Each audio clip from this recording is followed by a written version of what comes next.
When you're doing something really familiar, maybe driving home, and it feels like your brain just clicks onto autopilot. Uh-huh. Like a well-worn path. Exactly. We kind of assume that when we do the same task over and over, our brain activity is, well, pretty much the same each time, consistent. Right, that's been the standard thinking for a long time. But what if it's not?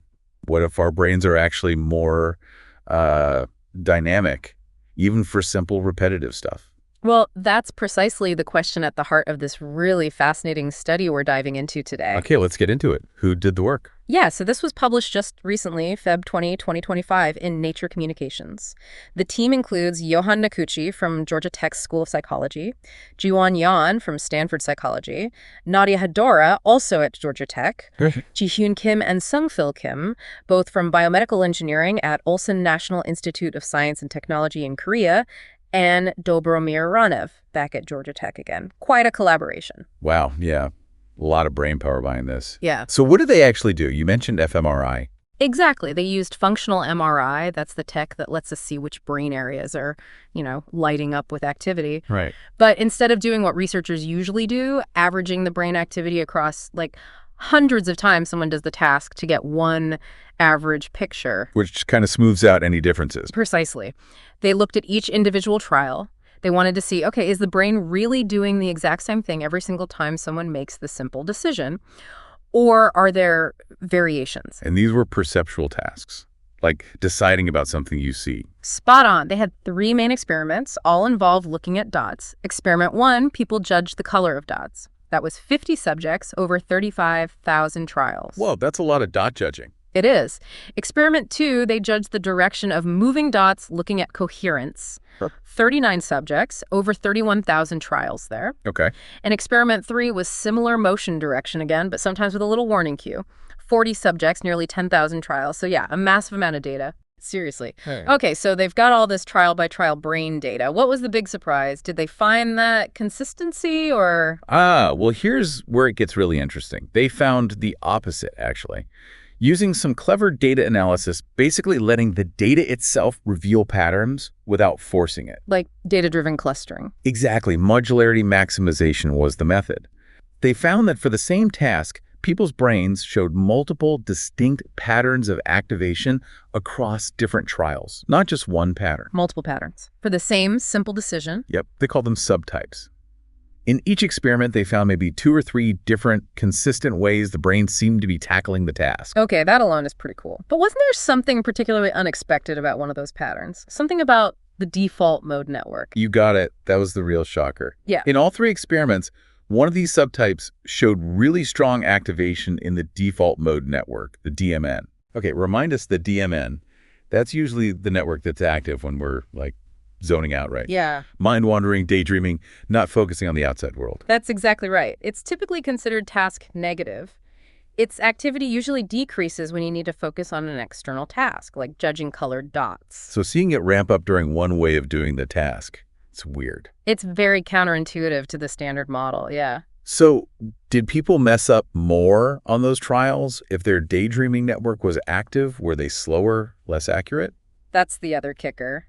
Not really. When they looked at behavior accuracy, reaction time, even how confident people felt the performance on trials with that strong DMN activation was often, surprisingly similar to the trials with the more expected task-positive brain patterns. No way. I mean, there were some subtle differences here and there, maybe slightly different reaction times in one case, or confidence levels in another, but overall, accuracy wasn't consistently worse. It's like the brain found a different way to get to the same result. So it's not like the DMN activation meant they were off task and failing. Doesn't seem like it, based on the behavior. Okay, but could these subtypes just be noise, like random blips in the fMRI signal? Or maybe people move their heads differently on some trials? Did they check for that? Oh, absolutely. They did a lot of control analyses. They checked if the patterns changed based on how they set up their clustering analysis, if the patterns were stable across different subjects. If head motion correlated with the subtypes, it didn't really. They also looked at age, sex, where the trial fell within the experiment, the time between trials. None of those things seem to explain why these different subtypes were appearing. So the patterns seem pretty robust. They're likely real physiological states. That's what the evidence strongly suggests, yeah. Did they map these subtypes onto known brain networks? like beyond just the DMN. They did. They looked at activity within networks we already know about: frontoparietal control network, dorsal and ventral attention networks, limbic, somatomotor, visual. The usual suspects for tasks like these. Right. And as you'd expect, the DMN subtype showed the strongest activity in the DMN and also the limbic network, and weaker activity elsewhere. The other subtypes showed more activity in attention and visual networks, which makes sense for these tasks. But even those other subtypes weren't identical. No, there were differences between them too. Like in experiment one of the non-DMN subtypes had more activation in the insula, an area involved in, well, lots of things, but including switching between networks. Interesting. And despite these different overall patterns, were there any parts of the brain that were always involved no matter the subtype? Yes, good point. They did find some consistency too. Areas like the visual cortex make sense, they're looking at stuff, and the left motor cortex, probably for the response button press, showed pretty consistent activation across most trials in people. A kind of core task activation. Exactly. And some areas showed consistent deactivation too. Okay, so this isn't just about perceptual decisions. Did they see if this happens in other kinds of thinking? They dipped their toes into that.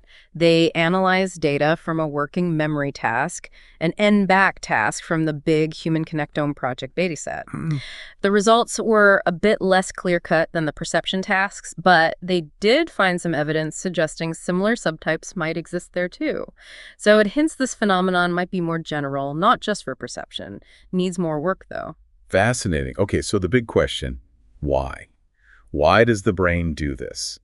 Did the researchers offer any explanations for these multiple pathways, especially the DMN one? They discussed a few possibilities. One idea is something called degeneracy. Degeneracy. Sounds bad, but I assume it means something else in neuroscience. Yeah, it does. It basically means the brain might have multiple different structural or functional ways to achieve the same outcome, like having several different routes you could take to drive home. They all get you there, but the journey is different. Okay. So different neural routes to the same decision. Potentially. Another thought is that maybe these subtypes aren't totally distinct categories, but points along a kind of spectrum or gradient of brain states. Influenced by what? Maybe things like subtle shifts in attention, how much you're focused internally versus externally, or maybe how strong or clear the stimulus was on that particular trial. That makes sense.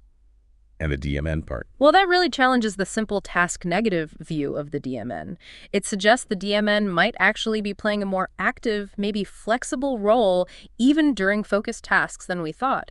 Perhaps it relates to integrating internal states or predictions with the external task demands. So it's not just off when we're on task. Maybe not always, or maybe its role is more nuanced. And interestingly, they also found that when they analyzed the brain-behavior relationship within each subtype separately, the correlations were actually stronger than when they just lumped all the trials together. Meaning understanding these subtypes actually gives us a clearer picture of how brain activity relates to what we do. It seems to sharpen the picture, yes. Okay, so summing this up, the big takeaway is that our brains are way more flexible and, well, variable than we might assume, even when we're just doing the same simple thing again and again. Definitely. It's not just one single brain state for one task. And the real curveball is finding the default mode network, the supposed resting network firing up during some of these task trials without necessarily hurting performance. That's the part that really makes you rethink things. Different brain states, similar outcomes. It really does. It makes you wonder,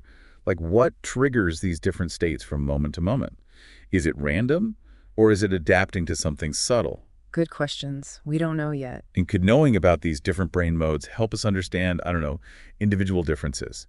Or maybe conditions like ADHD, where attention and focus work differently. That's a potential future direction, for sure. If people vary in how often they use these different subtypes or how efficiently, it could be very revealing. It even makes you think about your own experience, right? Don't you sometimes feel like you're tackling the same routine task, but your head feels different, like you're using different mental gears? Absolutely.